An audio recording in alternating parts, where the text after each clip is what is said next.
People like you belong in the kitchen, not at the table. Know your place. But just weeks later, that same voice called her boss. This is how the story begins. They never saw me, but I remember everything they said when they thought I wasn't listening. The microphone in front of me blinked red, indicating we were live. My voice, calm but resolute, echoed through the studio's acoustic foam.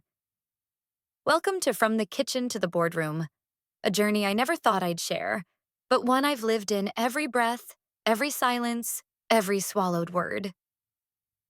Outside the window, the gray Seattle sky pressed against the glass like an old regret. The air held a chill that September morning, but inside the small studio tucked away in a co-working space on Pine Street, I felt warm, lit from within by something far deeper than heat: determination. I was the girl who set the table, cleared the plates, and was somehow still invisible. I said into the mic, my hands folded neatly in my lap. This isn't a tale of revenge. Not exactly. It's about reclamation. I paused, letting silence do what it does best: make people lean in. I closed my eyes and saw it again. The house at Lake Haven. Bright, airy, reeking of sunscreen, fried bacon, and unspoken judgment. I was 14 the first time I was assigned a title, not by any official job, but by my own family. Evelyn, can you clean up the patio? You're so good at that kind of thing. Elaine, my mother, had called over her shoulder that summer, sipping wine from a plastic tumbler meant for the pool. Walter, my stepfather, had grunted something unintelligible, and Bradley had tossed me a dirty beach towel as if that sealed the deal. You're like our little maid. He laughed, not cruelly, not kindly, just as a fact, like describing the weather. And no one corrected him. That night, I had scrubbed the grill with steel wool until my fingers ached, the lake's moonlight barely illuminating the soot and grease. They'd all gone to town for ice cream. I was left behind. The uninvited, the indispensable. Back in the studio, I adjusted the mic. When people say you're just quiet, they mean you're easily ignored, replaceable. The help, I leaned forward. But I listened. And I learned. My voice dropped lower. And I remember everything. Mom once told Aunt Liz when she thought I was out of earshot, Evelyn's good at being quiet. That's all she's good at. I'd held on to that sentence for years, like a fossil in my chest. I shifted in my seat, my polished black boots clicking against the tile. You might be wondering, why now? Why tell this story? I smiled, small and sharp. Because they booked the same resort again, I said, no emotion. Lake Haven, the one they return to every year like clockwork. The same overpriced vacation, the same rented laughter, the same pecking order. I looked into the camera, not because I needed an audience, but because I needed a record. This was no longer about being seen by them. This was about witnessing myself. I spoke of my journey, going from wiping countertops to managing investor calls, from folding linens to holding patents. Not in bitterness, but in assertion. Every late shift, every dollar stretched, every loan denied. I bore them. Not with the hope they'd notice, but with the certainty they never would. That summer, 10 years ago, had been my turning point. I had hidden a notepad in my suitcase, scribbling plans between chores. I'd written down my first business model under the faint glow of a mosquito zapper. Nobody knew. Nobody asked. And I didn't tell. But I remembered. I lifted my chin. This time, I said, voice steady, I didn't pack to serve. I packed to own. Silence. I hit pause on the recording and let the weight of that sentence settle around me like armor. My phone buzzed, face down on the desk. I turned it over.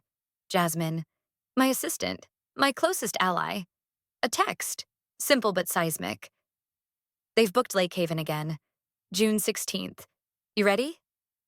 When your own family hands you a mop while they toast champagne, you learn to swallow shame before water. Lake Haven Pines shimmered in the heat that summer like it had something to prove. The house stretched 3 stories high, pale clapboard and glass perched on the edge of a lake so still it looked painted. Birds called lazily from cypress trees. Sunlight poured down on the dock where the real family posed for pictures. Skin bronzed, hair windswept, voices soaked in laughter and privilege. I was 14. My shorts were secondhand, my sneakers scuffed from a school year no one asked about. While they arranged wine glasses and stacked canapes on silver trays, I was in the back hall with a mop in one hand and a bottle of pine-scented floor cleaner in the other. The party was for Walter's new promotion, stepdad of the year. Everyone was in high spirits, especially my brother Bradley, who kept calling me event staff, like it was a joke only he found funny. Evelyn, Elaine said sharply as she swept past in heels too tall for comfort. The guest room still smells like lake water. Wipe down everything. And please stay out of sight until after dessert. I turned, mop in hand, and gave a half-hearted nod. She didn't wait for a response. She rarely did. I worked quickly, quietly, like Mildred taught me. Mildred was the real maid. Hired, paid, expected. She moved like steam over tile, efficient, invisible. But she always had a word or two for me when no one was listening. That day, she found me in the laundry room trying to open a bottle of fabric spray with shaking fingers. She gently took it from me. "You don't belong with their voices," she said, her dark eyes kind but serious. "But you'll find yours someday. And when you do, speak from the gut, not the throat." I didn't understand what she meant. Not fully. But I nodded like I did. That was our thing. Silent understanding. She always left a plate for me behind the pantry door, knowing no one else would. Later that afternoon, I brought out a tray of water bottles. The adults were mid-toast, glasses raised toward Walter and his massive ego. As I reached Mildred to offer her one, she smiled, warm and private, and nodded her thanks.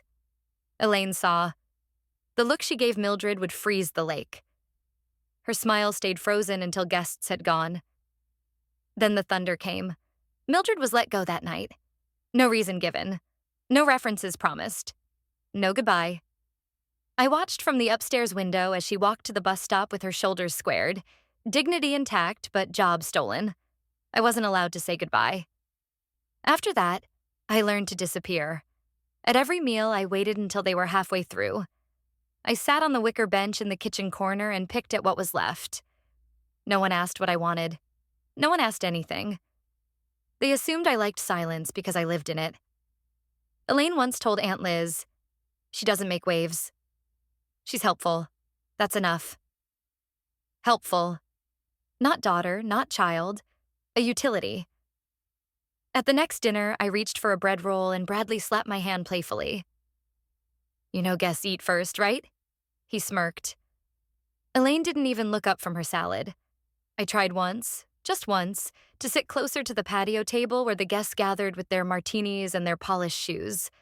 I wanted to hear what adults sounded like when they talked about something other than me. Elaine's whisper pierced louder than any shout. "Don't embarrass us by sitting too close to the guests." So I got up, cheeks burning. I finished my roll in the hallway behind a curtain. I learned to time my breathing to avoid interrupting conversations. I learned to scrape plates quietly, to stack them just right so the porcelain didn't clink. I learned invisibility so well it became muscle memory. Back in the present, my voice cracked through the podcast mic, steady but storm-colored. I never got to say goodbye to Mildred, but I remembered her face when I signed the purchase agreement. I remembered her kindness when everyone else offered command. I remembered her eyes, full of tired wisdom, when I walked through the lake house one last time and took the keys from the realtor's hand. I thought they invited me out of courtesy.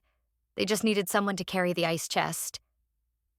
The email arrived at 6:17 a.m., time-stamped like it mattered. Subject line, Lake Haven Plans, June 2023. No greeting, no warmth, just lines of logistics typed in the same clipped tone my mother reserved for grocery lists and post-funeral potluck assignments. "Hi, Evelyn. We're heading to Lake Haven again this June. Same dates. Feel free to help with logistics like you did last year. Bradley will handle the wine delivery. You could take care of the arrival setup. Let us know if you're joining. Mom." I read it 3 times. Feel free to help with logistics, not to join, not to enjoy, not even to exist in the same category as the others. Just a reminder. If you come, you're part of the machine, not the memory. I closed the laptop lid and leaned back in my chair. The walls of my apartment caught the golden May light filtering in through the tall windows. It was peaceful here, decorated in muted earth tones, curated with intent. Jasmine had helped source the reclaimed oak desk I was leaning against, the ceramic mugs with matte glaze, the air purifier that hummed with subtle precision. My success was visible here. But I'd learned. People like Elaine only saw what they were trained to admire. And I was not among their trained preferences, logistics, not presence. I whispered the words as if saying them aloud would make them vanish. They didn't. "You could say no," Jasmine said from the kitchen, sliding a mug of tea across the table. "Like a normal person would." "I never say no," I replied, smiling faintly. "Not when the stage is that perfect." She didn't push further. Jasmine had been with me since the year I closed my second funding round. She knew better than to mistake silence for surrender. She understood the way I used their insults as kindling. I tapped my fingers against the ceramic and stared at my phone. Then, with a deliberate motion, I opened the secure app and typed, "Coffee? This week? Lake Haven related." I sent it to Nathan. Nathan Webb, real estate counsel with a sharp mind and an even sharper moral compass. We hadn't spoken since February, but when we met 2 days later at a downtown cafe tucked behind an art gallery, he showed up exactly on time. I slid a file across the table. Ownership records, articles of incorporation, photos I'd taken years ago. Of the porch, the dock, the fireplace I was never allowed to light. "I want to buy it," I said. Nathan blinked once, his expression unreadable. "You want to buy Lake Haven Pines?" "I want to know if it's possible." Quietly, no flags. "Why?" he asked. "Because they think I still belong in the service entrance." He looked down at the papers again, tapping a finger on one corner. "You'd need a power of attorney, someone local to trace the current ownership. The land was put in a trust, wasn't it?" I nodded.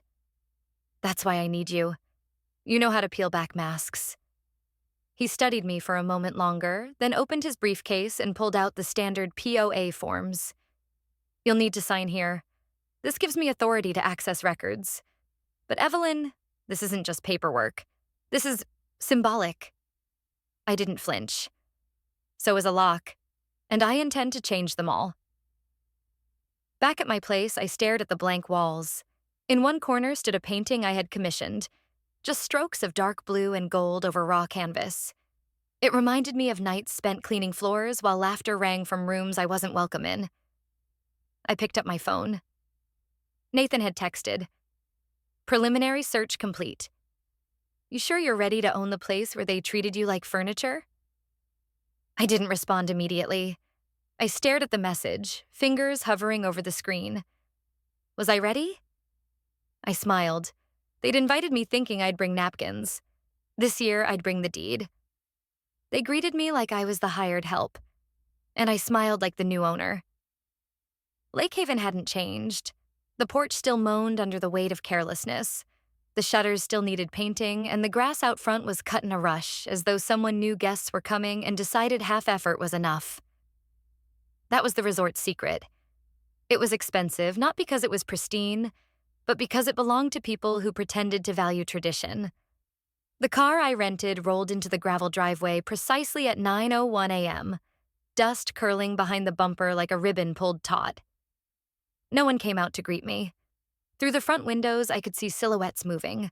Bradley's tall frame tossing a duffel bag. Elaine's unmistakable hands fluttering as she pointed to where things belonged. I popped the trunk. The sun rose behind the trees, casting long lines across the roof, but the house itself sat in stubborn shadow. I pulled out my luggage, sleek, black, and intentionally unbranded. Quiet luxury. It didn't belong in this scene. Neither did I, apparently. Elaine's voice pierced the air the moment I stepped onto the porch. "Evelyn, can you take the cooler from the back of the van?" No hello, no hug, not even a glance. Just a task, like she'd kept me on a to-do list. I walked over without a word. The cooler was heavier than expected, packed with whatever gluten-free, organic nonsense Bradley's wife insisted on. I didn't flinch. My grip held firm. I carried it in and placed it neatly by the kitchen island.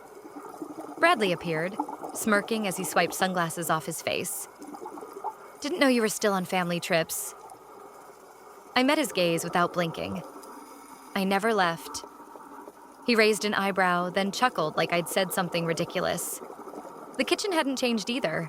Mismatched plates stacked in the cabinet, half-chipped mugs with faded sayings like live, laugh, lake. It was all performative, just like them. Evelyn. Elaine called again from behind the pantry door. The kids are starving. Can you put together something simple for lunch? No, please. Just another order, sandwiched between expectation and invisibility. I didn't respond. I walked past her instead, toward the living room, letting the suggestion evaporate behind me. On the coffee table sat a familiar framed photo from years ago. Lake Haven, 2004. All of them in coordinated linen. I was behind the lens. Elaine said once, "If you're not in the picture, you're not part of the memory." I wasn't supposed to hear that, but I had. Upstairs, Bradley's kids were shrieking over who got which bed. His wife emerged from the hallway, her tone already shrill. Has anyone unpacked the snacks? Where's the oat milk? No one directed that question to me, but somehow I was the one they all glanced at. I stepped outside for air. The lake still glistened in the morning light. From the edge of the dock, I could see the old boathouse, the place where I used to read under a tarp when they left me behind for jet skiing. I smiled, not fondly, but with precision. Memory as a weapon. I checked my phone. One message. Fax confirmed. Transfer in process. 72 hours to title change. My breath caught. Not in shock, but in readiness. This place. This shrine to their hierarchy. It was mine. Not yet in name, but soon. Inside, Elaine yelled something about sunscreen. I heard Bradley laugh again. I heard Walter pop a beer at 10:37 in the morning. I took it all in like a final rehearsal before opening night. The kitchen faucet hissed when I turned it. I washed a cup, ceramic, navy blue, with a faded gold stripe along the rim. As I scrubbed the inside, the ridge beneath my thumb felt familiar. I used to clean this very same cup after everyone else went to bed. You called me Maid, I thought, watching the soap swirl. Let's see who signs your receipts next. This time I walked straight into the master suite, because I had the key. Not a copy. Not a favor. The original brass key with the worn edges that once hung from the manager's belt like a symbol of hierarchy. The hallway upstairs creaked with memory. My footsteps barely made a sound, but I could hear everything.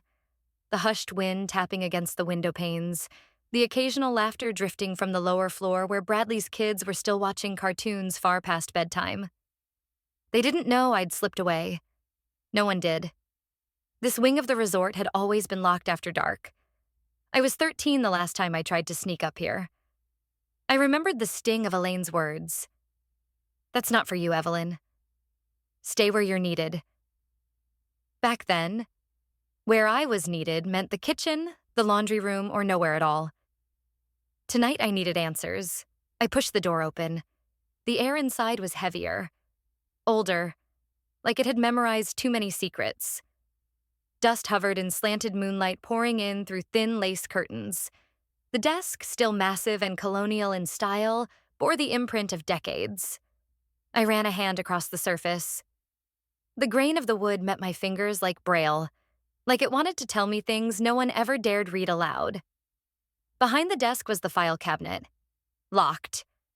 I knelt beside it and reached into my boot, pulling out a small tool.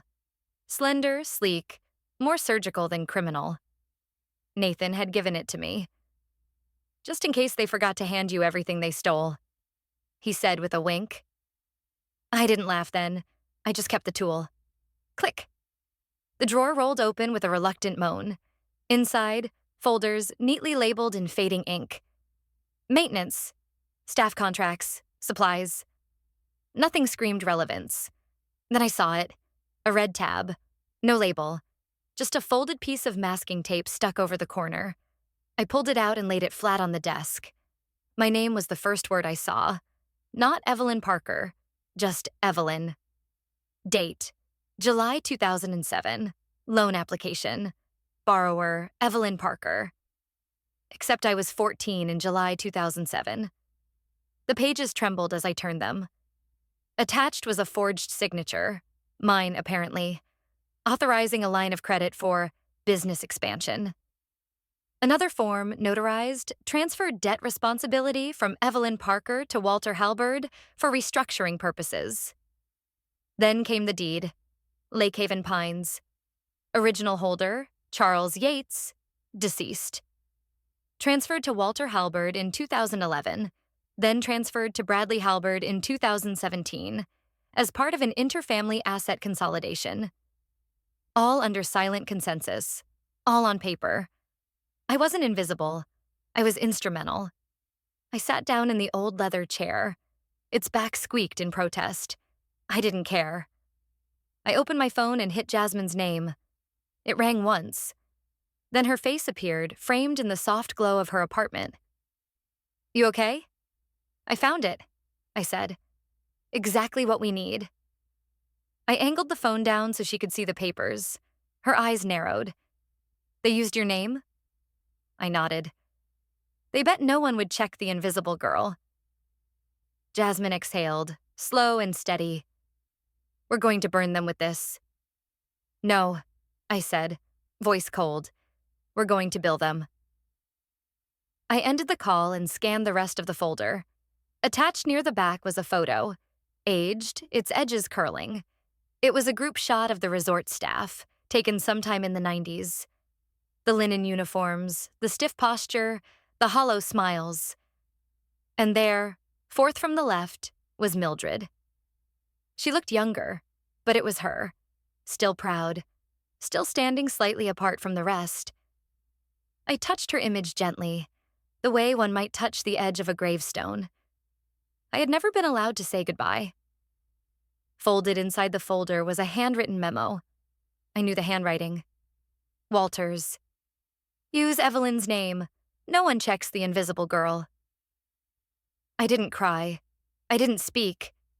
I just closed the folder with the calm of someone sharpening a blade. Then I heard it. The door creaked behind me. Not the wind, not the house. Someone else was there. Funny how they hold family meetings, but never call it a family meeting when I'm not invited. The air was still thick with morning chill as I stood just beyond the tree line, the dew from the grass soaking the hem of my jeans. The wooden table in the backyard gleamed under the early sun, set with ceramic mugs, sliced strawberries, and perfectly arranged muffins no one would finish. They always liked their lies to look appetizing. Walter leaned forward first, unfolding a large sheet of parchment with mechanical precision, his posture still rigid with the remnants of his military years. Bradley and Elaine flanked him like lieutenants in a war that never required uniforms, only signatures. From this angle, hidden behind a thicket of pine and arrogance, I could see everything. Their bodies hunched over plans, fingers tapping, voices lowered but not enough. That was always their mistake. They never imagined I'd be watching, listening, calculating. Bradley tapped the map with the back of a silver pen. "The west side is underused. If we clear the ridge and install 10 glamping pods, we're looking at an extra 40 grand in summer revenue alone." Elaine nodded, but her eyes darted nervously toward the house. "That's assuming Evelyn doesn't cause noise. Investors want a clean title." Bradley smirked. "She won't. She hasn't said a word since she got here. Probably still sulking in her room." Walter chuckled. "Or scrubbing the windows if you ask her mother." I didn't move. I let their mockery hang in the air like smoke from an extinguished fire. Let them enjoy this one last illusion of control. Elaine took a sip from her mug, then said quietly, "We finalized the LLC division this week. If we separate the land from the house, Evelyn won't have standing on paper. That's what matters. My fingers curled into fists at my sides. Not because I was surprised, but because they were efficient. Heartless, but efficient. This wasn't just about family tradition anymore. This was asset laundering with a sugar glaze. Bradley leaned back and glanced toward the tree line, not seeing me but narrowing his eyes as if he sensed being watched. "The only problem," he muttered, "is if she finds out what's locked in the office files." Walter waved him off. "Don't worry, the papers are sealed. Evelyn can't do anything anymore." They all chuckled. My phone buzzed. I looked down, screen dimmed, but the message clear. "Nathan, final transfer scheduled Monday noon. They'll find out soon." I let the screen fade to black and slipped it back into my jacket pocket. I looked up again. Bradley was now mimicking some woman's voice, probably mine, adding dramatic flair to his impersonation as the others laughed. Elaine shook her head as if embarrassed, though clearly entertained. Walter tapped a spot on the page again. "Put the fire pit right here. Families love a central gathering space." They were planning expansion. On property they didn't even own. Yet. I stepped back, careful not to snap a twig, careful not to breathe too loud. They thought they were ahead. But that was only because they had never bothered to look behind them. They didn't see that I was no longer walking in their shadow. I was walking parallel, preparing for the moment I'd pass them without a sound. I reached the gravel path and paused. They wanted clean names, untangled assets, profits they could claim without my name polluting their ledgers. But they'd underestimated what I'd become in silence. I smirked as I turned back one last time toward the table where they still laughed. They're planning expansion, on property they don't even own. Yet. She was fired for being kind to me. I never forgot her voice. The north corridor smelled of old cedar and distant memories. It was narrower than I remembered, the wallpaper slightly peeled at the corners like tired skin. I traced my fingers along the wall, counting doorways like footsteps into the past. I hadn't walked this hallway in over a decade. Not since I saw Mildred disappear through it. Her uniform crisp, her eyes sharp, and her heart worn. She hadn't said goodbye that day. Not because she didn't want to, but because no one gave her the space to. She had smiled at me by the lemonade tray, and hours later, she was gone. A soft knock on the supply door startled a young girl inside. Barely 20, thin as breath, with a mop and a badge clipped to her collar that read, "Lena." "You looking for someone?" she asked, cautious. "Mildred," I said. "I heard she still lives nearby. They said she walks here sometimes." The girl nodded. "Down the path, past the delivery gate. She tends a little garden behind the greenhouse." I thanked her and followed the gravel trail around the edge of the property, where the manicured lawn gave way to uneven soil and wild violets. The air grew gentler here, touched by lavender and something deeper. Memory, perhaps. And there she was. Mildred sat beneath a rusted metal arch wrapped in jasmine vines. Her hands rested in her lap, her nails still trimmed with the precision of someone who once folded towels into perfect squares. The gray in her hair had thickened, but her posture remained unbent. She looked up before I spoke. "I thought you'd forgotten me," she said, a slow smile breaking across her face. "I never did," I replied, voice softer than I meant it. "I just needed time to become someone worth remembering." She tilted her head and gestured to the bench beside her. I sat down, unsure whether to cry or laugh, so I did neither. "I hear they still let you in the front door now," she teased, her eyes gleaming. "Sometimes," I smiled. "Other times I use the back door, out of habit." Mildred leaned back and closed her eyes. "That house took a lot from you." "It did," I said. "But I took something from it, too." "What's that?" "My voice." She chuckled. "I remember the first time you spoke to me, barely above a whisper. You said, 'Do you ever feel invisible?' I still do," I confessed. "But now I use it." We sat in silence for a moment, letting the breeze braid itself through the trellis. Then I told her everything. What Walter did with my name, the fake documents, the plans to erase me from what was mine. She didn't flinch. Mildred had always known how the world worked. She just chose not to become cruel in it. You know, she said finally, some people fear mirrors. I looked at her, confused. Because mirrors don't lie, she continued. And the moment someone like you walks in, confident, clear, they see everything they tried to erase. They fear that. I swallowed, feeling the weight of every unspoken moment in that house. The kitchens, the locked doors, the labels. I don't know how to be angry, I whispered. You don't have to be, Mildred said. You just have to be clear. Be louder in your choices than they ever were in their cruelty. She reached into her cardigan pocket and pulled out a small handkerchief, white linen, slightly yellowed at the folds. She unfolded it slowly, revealing an embroidered name in delicate blue thread. Evelyn. I made this the day they fired me, she said. Told myself if I ever saw you again, I'd give it back. You were never the help child. You just helped yourself grow. I held the fabric in my hands, stunned. The stitching was imperfect, trembling in places, but it felt like armor. I looked up at her, then back down at the handkerchief. My name had never looked more permanent. It's time, I said. And for the first time in years, I felt the past not as a weight, but as a foundation. Ownership is quiet until the contracts start talking. Monday noon was deceptively calm. In the heart of downtown Montpellier, the law office's clock ticked loud enough to fill the silence between signatures. Jasmine stood beside me, crisp navy blazer, phone in hand. Nathan hovered near the glass partition, tapping at a screen, eyes darting between the screen and the antique clock on the wall. Congratulations, Jasmine said, her tone flat but eyes bright. Lake Haven Pines is officially yours. I didn't smile. I didn't nod.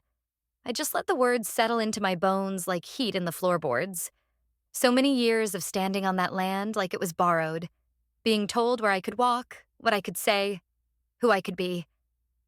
I checked my phone. 12:07 p.m. They're probably finishing dessert, I murmured. Nathan leaned in. So, we're sending the notice now? Not yet, I said. Let them taste the sugar before the steel. Back at the resort, the wind was warm and idle, brushing against the lake surface like a sigh. Through the large bay windows, I saw them. Elaine in her ivory blouse, fork in hand. Walter leaning back, probably telling one of his war stories from the business he never fully ran. And Bradley, laughing too loud at something unfunny. His wife passed a dish to one of the kids. There were muffins, always muffins. I didn't walk in right away. I needed the space to breathe. Jasmine waited in the rental car, engine off. She knew this part was mine to do alone. The kitchen looked the same. It smelled like lemon polish and entitlement. I ran my hand along the edge of the granite counter. This had once been my station. Not officially, of course, but somehow always mine. No one had ever assigned it, but it had been understood. I took the photocopied purchase contract from my leather folder and placed it directly on the kitchen island, where I used to stand scrubbing stains no one else left. No note, no announcement, just the weight of the paper. The sunlight through the skylight caught the edge of the document, casting a shadow across the word, transfer of ownership in clean serif font. My name, printed 5 times. Jasmine's signature. Legal seals, dates, numbers that couldn't be argued with. I walked back outside, silent. From across the deck, I heard a muffled shuffle. Someone had come inside. Walter, probably, for more coffee or to complain about the air conditioning. There was a pause.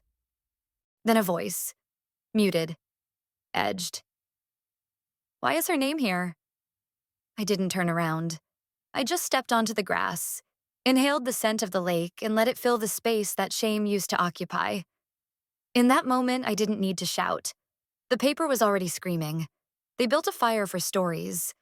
I had one they'd never forget. The flames cracked softly in the backyard pit, licking the dark sky with orange tongues. Sparks spiraled up toward the stars as Walter leaned back in his deck chair, glass in hand, eyes half-lidded with smug satisfaction. It was the kind of family night that was supposed to feel warm. Blankets, marshmallows, and ghost stories. But warmth here was rationed. Like truth. I sat just close enough for the heat to reach my knees, hands clasped over my lap. They hadn't questioned why I joined them tonight. Maybe they thought the purchase contract was a joke. Maybe they hadn't connected the dots yet. It didn't matter. The fire would do the explaining for me. Elaine adjusted her scarf and smiled at Bradley. Remember the time you locked yourself in the pantry for 2 hours during the thunderstorm? Bradley laughed, slapping his knee. I thought I was going to die in there. Evelyn, weren't you the one who brought me juice through the vent?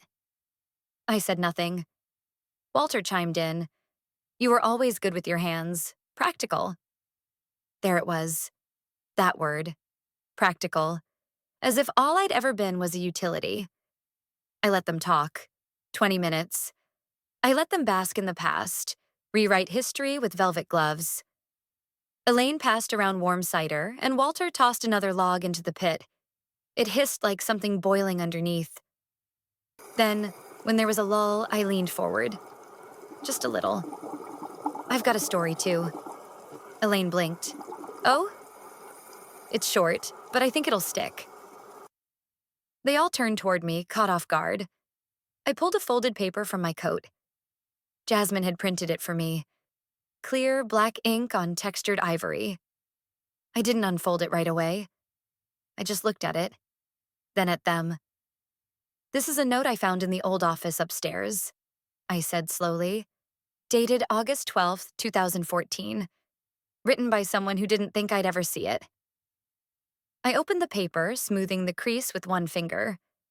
It reads, use Evelyn's name. No one checks the invisible girl. Elaine's breath caught. Bradley frowned. Walter didn't move. For a second, I thought the fire had frozen mid-flame.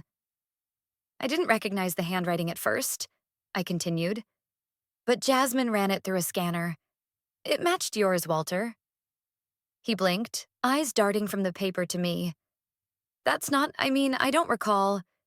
You used my name to take out a loan, I said, cutting him off. Without my knowledge. Then you transferred the property rights to Bradley. All while I was busy earning degrees, launching a company, and staying out of your way. Elaine stood up. This is ridiculous. We'd never... You did, I replied. And I let it go for years. But I've got another piece of paper now. I reached into the second pocket, pulled out a crisp document with the legal title transfer. I didn't hand it to them. I didn't need to. I just held it up to the firelight. This is the deed. As of 12:07 today, Lake Haven Pines no longer belongs to any of you. Bradley stood, knocking over his cider. You bought Lake Haven? I turned to him slowly. Number I reclaimed it. Silence gripped the circle like a storm. Jasmine, watching from the shadows near the porch, didn't say a word. She didn't need to. Elaine sat down again, hands trembling. Walter's eyes were distant, calculating. And Bradley, for once, had nothing to say. I looked into the fire one last time. For the first time in years, it didn't look like something meant to burn me. It looked like something I'd lit. The kitchen used to be mine by duty. Now it's mine by deed. The floor still creaked in the same places it did when she was 14, tiptoeing barefoot before sunrise to set the table for people who didn't know her birthday. Evelyn stood in the center of the resort's management office, light bleeding in from the tall windows behind her. It was just past 10 a.m., and yet the silence felt centuries old. Once, she would have come in through the back, careful not to track in dirt or speak too loudly. Now she opened the door without knocking. Jasmine spun in a chair near the drafting table, coffee in one hand, tablet in the other. Want to rename it Evelyn's Lodge? Evelyn let out a dry chuckle. Too obvious. The new ownership papers were already framed and tucked into a simple glass case by the reception area. She hadn't announced the name change yet. She wasn't sure she needed to. Around the table, a small team of interior designers pored over blueprints, sections marked in red and yellow. Women's dormitories, meditation rooms, family-free kitchen lounges. Evelyn's voice cut through the quiet. This space, this whole place, it used to be a test. You passed or you were punished. That's not the legacy I'm leaving behind. One of the designers, a young woman with sharp glasses and an even sharper pencil, glanced up. What do you want the heart of the place to be? The kitchen, Evelyn said instantly. They looked confused. She continued, it was the place I was expected to serve, so it's the place I'll redesign first. But this time for the ones who cooked but were never offered a chair. That afternoon, Evelyn toured the grounds with Jasmine. The pool was still in disrepair, the tennis court overgrown. But the bones of Lake Haven were solid. She imagined the future here, not full of whispered gossip or icy silences, but full of women, working, resting, remembering. In the garden behind the main hall, a staff member swept the cobblestones. She looked about 22, her uniform slightly oversized. Evelyn recognized the look in her eye, the one you wear when you've been told your voice is optional. You knew? Evelyn asked. The girl hesitated, then nodded. I started last week. I didn't know you were the owner. I wasn't always. Evelyn smiled. What's your name? Karina. You ever get told to stay quiet during meals? Karina blinked. Actually, yeah. Mrs. Lawson said staff should be invisible. Evelyn nodded slowly, jaw tight. Well, you're not invisible to me. She walked into the kitchen, the original one from decades ago. It hadn't changed much. Same chipped counters, same wire rack shelves where they once stored canned peaches Evelyn wasn't allowed to touch. Now it was hers. That evening, she gathered the contractors and design team. She held up a rectangular brass plaque and tapped it twice before mounting it to the far wall. For the ones who cooked but never sat. They stood in silence, the words pressing into the room like sunlight through fog. Later, as night settled over the lake, Evelyn sat back in the podcast studio she'd built in one of the unused guest rooms. She adjusted the mic, cleared her throat, and hit record. It's not a revenge story, she said, voice steady. It's an ownership story. She leaned back, letting the silence hold her words. No applause, no shouting. Just truth. And the sound of power shifting hands, one floorboard at a time. They used to ask me to knock. Today I walked through the front door, with lawyers behind me. The air inside Lake Haven's common room was thick with the scent of roasted coffee and denial. They were all there. Elaine, Walter, Bradley, a few aunts and cousins who floated between loyalty and discomfort. Jasmine stood quietly by the doorway, flanking my attorney, Mr. Greer, a man whose calm voice could silence any courtroom. I didn't speak right away. I let the sound of my heels echo against the floor, let them feel what it was like when someone they thought invisible made noise without raising her voice. Walter scoffed first, standing up, trying to command the room like he used to. This better be quick. We've got investors coming in the afternoon. Mr. Greer adjusted his glasses. It won't take long. I'm here to confirm, in front of all parties, that as of Monday, June 19th at 12 p.m., Lake Haven Pines was legally transferred to Evelyn Hart. Silence. Elaine blinked. What are you saying? I stepped forward, placing the stack of documents on the center table. I'm saying that the place you made me clean, the place you made plans to expand without including me, now belongs to me. Fully. Legally. Without condition. Bradley gave a forced laugh. You're kidding, right? Evelyn, come on. Don't make this a joke. Jasmine didn't smile. We have the original contract. Signed, notarized, and filed. It's already with the county office. This isn't a game. Walter's face tightened. We have papers, too. The land grant, the original trust. You think you can just erase all of that? Mr. Greer nodded, not blinking. Yes, Because your documents were based on a fraudulent loan using Evelyn's name, which we've already exposed. These, he tapped the top of my folder, are clean. I watched Walter fumble as he pulled a wrinkled folder from under his seat. He spread them across the table like a man trying to summon power from worn-out spells. See? The deeds, the loan history. I waited. Let him unravel. Then I pulled out the bank receipt. The original, clean, time-stamped record showing I had repaid the loan Walter took in my name, with my own money. Your signatures are on here, I said softly. But the property belongs to me. You sold it, without realizing it. And now I'm letting you stay, until Friday. Elaine finally found her voice. What do you want from us now? I looked around the room, the space where I was never asked to speak. Nothing. I'm just letting you stay until Friday. They don't hear an empire fall. You see it in the silence between their words. The air in the dining room held something thick and unspoken. The table was dressed with white linen and glinting utensils, as it always had been.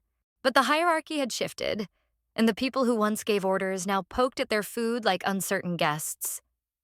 Elaine sat stiffly in her chair, her fingers grazing the rim of her wine glass without lifting it. Walter hadn't looked up from his plate since the salad course. Bradley glanced toward the door twice already, but made no move to leave. The room that once brimmed with dominance was now filled with apprehension. Palpable, choking, almost holy in its reversal. 3 days had passed since Evelyn made her declaration in front of the fire pit. 3 days since she laid the papers down and made it official. Lake Haven Pines was no longer a family heirloom, it was property, with a deed, and her name at the top. Evelyn sat at the far end of the table, calm. Her posture was relaxed, almost bored, but her presence crackled like thunder behind storm clouds. She didn't speak. She didn't have to. Every clink of a fork was louder than usual. Every breath from Elaine was deliberate, as if trying to find the perfect moment to speak and failing each time. A new waiter, young and clean-cut, stepped into the room with a silver tray. He moved carefully, attentive but unafraid. When he reached Evelyn, he bent slightly and asked, "Ma'am, shall I serve dessert now?" It was the first time Evelyn had ever been called ma'am inside these walls. She looked at him, nodded once, and returned her gaze to Elaine without saying a word. The room seemed to shift in temperature. Colder for some, warmer for one. Elaine finally broke. Her voice was low, strained. "You were always a ghost here. We never knew how to hold you." Evelyn tilted her head slightly. "You didn't want to." Walter rubbed his forehead.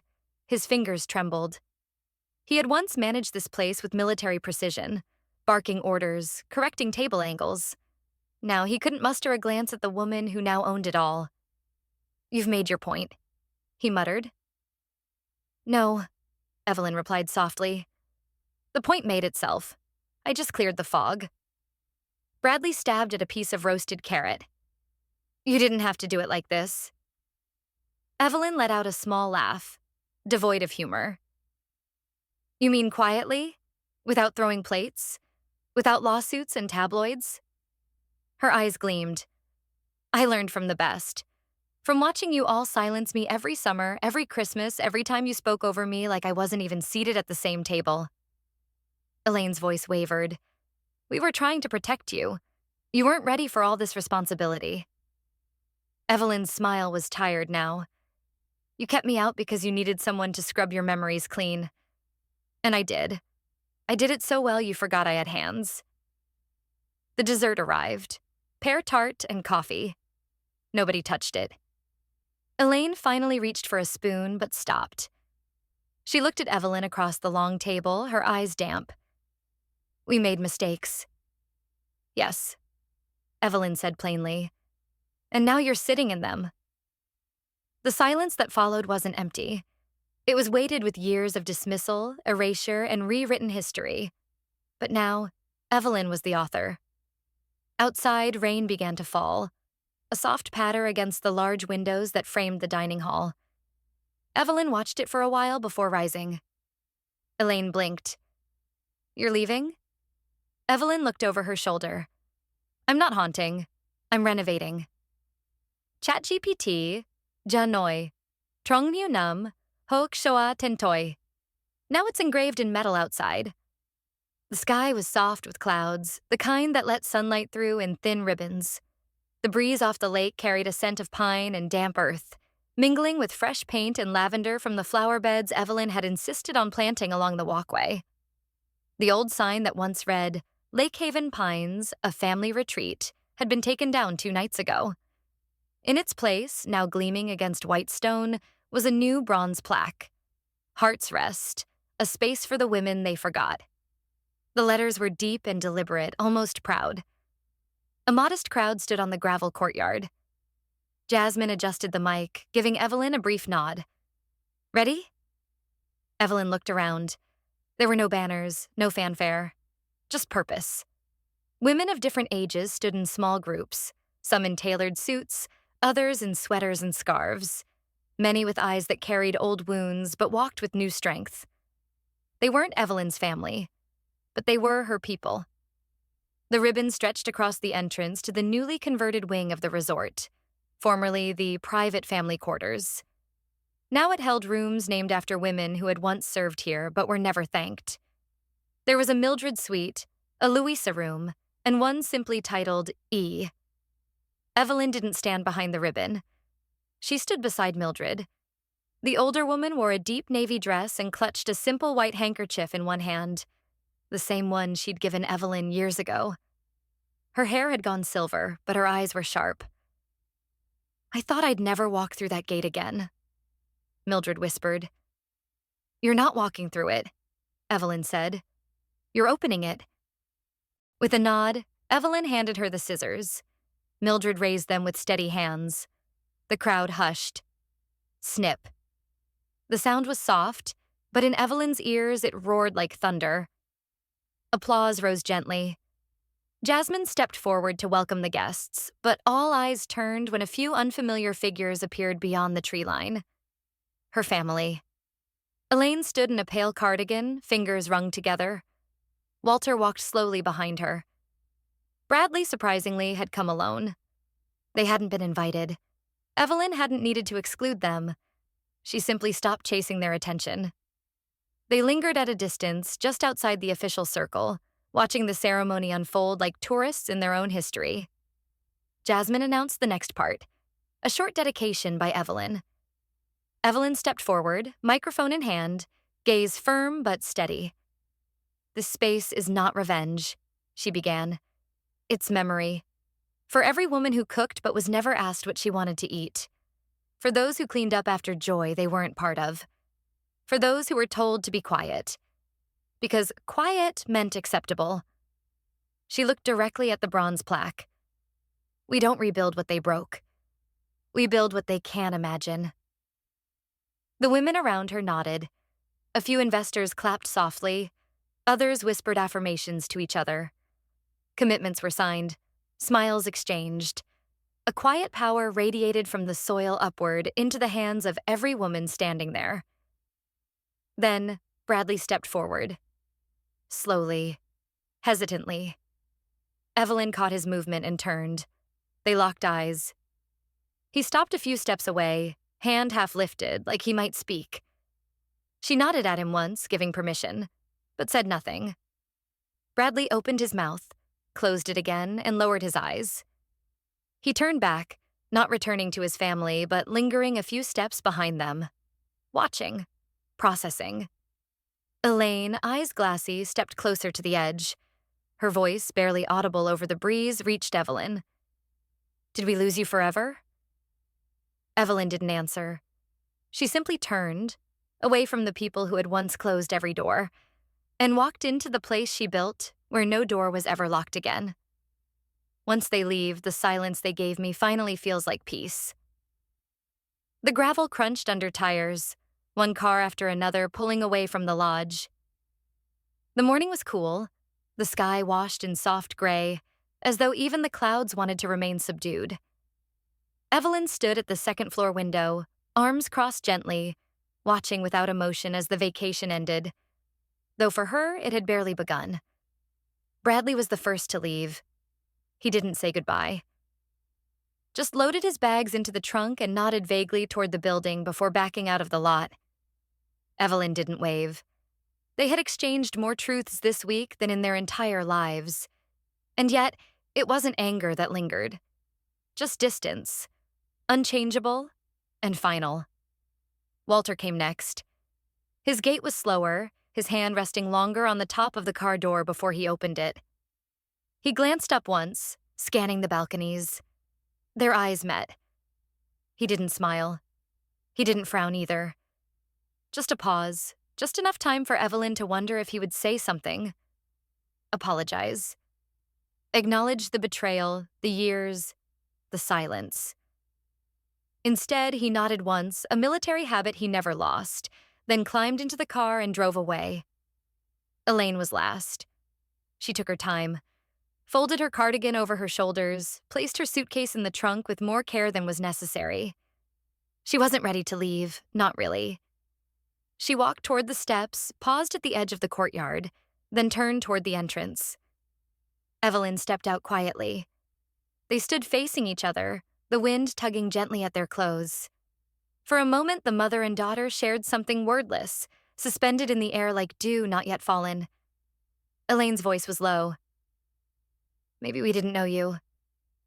Evelyn looked at her. You never tried. Elaine reached out, fingers hesitant as if to hold Evelyn's hand. Evelyn didn't move forward, but she didn't step back either. The space between them remained.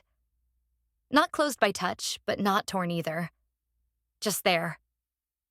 Elaine's hand fell to her side.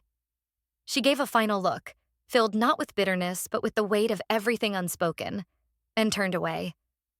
When the gate closed behind her, Evelyn exhaled. Not relief, not triumph, just clarity, a knowing. Jasmine appeared beside her, carrying a folder and a mug of warm tea. Do you feel better? She asked gently. Evelyn took the mug, stared toward the empty drive. I feel... me. Later that afternoon, Evelyn unlocked a door that hadn't been touched in over a decade. The old staff room near the back gardens. It had once been Mildred's quarters, small and neat, with a single window that faced the lake. She stepped inside. The walls were bare, but the air felt familiar. She walked to the corner where a tiny shelf still stood, dust lining its edges like forgotten time. Carefully, she pulled a framed photo from her bag. A picture of herself and Mildred, taken just a week ago, smiling on the ribbon-cutting day. She hung it with quiet hands. This room wasn't just a tribute. It was a reclamation. Of memory. Of voice. Of place. Outside, the resort was silent, but inside her, everything hummed with life. That evening, Evelyn returned to the studio upstairs. She placed the mic in front of her, checked the levels, and pressed record. Her voice was calm, steady. Forgiveness is optional. Presence is permanent. Then she leaned back, letting the silence carry the rest. They called me the Maid, but history will call me the founder. The red light blinked once, then steady. Evelyn took a slow breath as the recording began, her fingertips brushing lightly over the script laid out in front of her. Not because she needed it, but because touching it grounded her. It had been 2 weeks since she left Lake Haven. 2 weeks since the gravel crunched under their tires for the last time. Since she hung Mildred's photo and reclaimed a room that had never been hers by right, but now was hers by choice. Now, for the last time, her voice filled the studio. Welcome back, she said. This is from the kitchen to the boardroom, and today I'm closing a story that began the day someone handed me a mop while they raised their glasses. Her voice was calm, intimate, the kind of voice that made people stop chopping vegetables or turn off their TVs just to listen. She didn't name names. That was never the point. Instead, she painted scenes. A girl at 14 washing dishes she never ate from. A woman in her 30s reclaiming the deed to the very land where she once slept on the floor while others argued over vacation menus. She recounted the fire pit, the silence at dinner, the bronze plaque now nailed to the stone wall outside Heart's Rest. She let the pauses speak louder than the details. They told me silence was virtue, Evelyn said, her tone sharper now. But I learned that silence can also be shelter, strategy, strength. And when it's time, silence speaks louder than fury. She glanced down at the photo on her desk. Heart's rest under a winter sky, the plaque catching light like a medal on the chest of a soldier. I won't name the ones who used my name, she said gently, because this podcast isn't about them. It's about the women who wrote back to me. She reached for a printed email, its corners dog-eared. Thank you, one said. You told the story I never had the words for. I was invisible too, until now. Evelyn's voice caught slightly at the end, but she didn't let it crack. That letter meant more than any apology I never received. She leaned closer to the mic. Sometimes justice isn't loud. It's just permanent. She held the silence a few beats longer than usual before reaching for the switch and pressing stop. The red light dimmed. Outside the booth's glass, Jasmine pushed the door open, balancing a cup of tea and her phone. It's trending again, she said, offering the drink. 5,000 shares in 2 hours. They're asking if you'll write a book. Evelyn chuckled softly. A book? Jasmine shrugged. You've built more than a story. You've built a place. They want more. Evelyn looked out the studio window at the city skyline. From this vantage point, everything looked small. Rooftops, cars, even the shadows of trees swaying in a breeze you couldn't hear behind soundproofed glass. And yet, she felt more present than ever. She sipped her tea. Maybe. Or maybe I'll just leave the door open. Later that night, Evelyn logged into the podcast's comment section. Hundreds of messages flooded the screen.